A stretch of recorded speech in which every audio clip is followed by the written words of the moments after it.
নিয়মতান্ত্রিক শান্তিপূর্ণ ছাত্র রাজনীতিতে বিশ্বাস করে বলেই ছাত্রলীগ উস্কানিতে পা দেয়নি। দেশজুড়ে ছাত্রদের ব্যবহার করে বিএনপি জামায়াত সহিংসতা করেছে বলেও দাবি করেন ছাত্রলীগের সভাপতি সাদ্দাম হোসেন।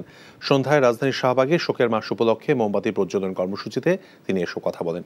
শত শত মোমবাতি প্রজ্বলনের মাধ্যমে শোক দিবসের মাসব্যাপী কার্যক্রমের উদ্বোধন করেন ছাত্রলীগ সভাপতি।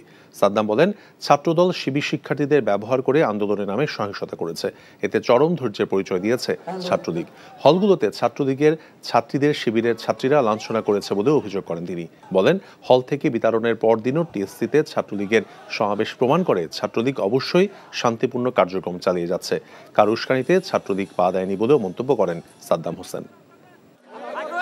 শিক্ষার্থীদেরকে সচেতন করছি যাতে করে বিএনপি জামায়াত যারা শিক্ষার্থীদের জনপ্রিয় আন্দোলনকে ব্যবহার করে ভিন্নভাবে নিজস্ব রাজনৈতিক এজেন্ডা বাস্তবায়ন করতে চায় সে ব্যাপারে যেন সচেতন থাকে। আমরা যে সতর্কতা দিয়েছি বাংলাদেশে কিন্তু পরবর্তী দেখা গেছে ঠিকই বিএনপি জামায়াত শিক্ষার্থীদের উপরে তাণ্ডব চালিয়েছে। তো সার্বিক পরিপ্রেক্ষিতে বাংলাদেশ ছাত্রলীগ শান্তির সাথে ক্যাম্পাসের নিরাপত্তার সাথে শিক্ষার্থীদের নিরাপত্তা যেটি যৌক্তিক ছিল, যেটি যথাযথ ছিল, যেটি দায়িত্বশীল ছিল সেটি করেছে বলে আমরা মনে করি। এখন জন্ম সনদ দিয়ে খোলো বিকাশ স্টুডেন্ট অ্যাকাউন্ট।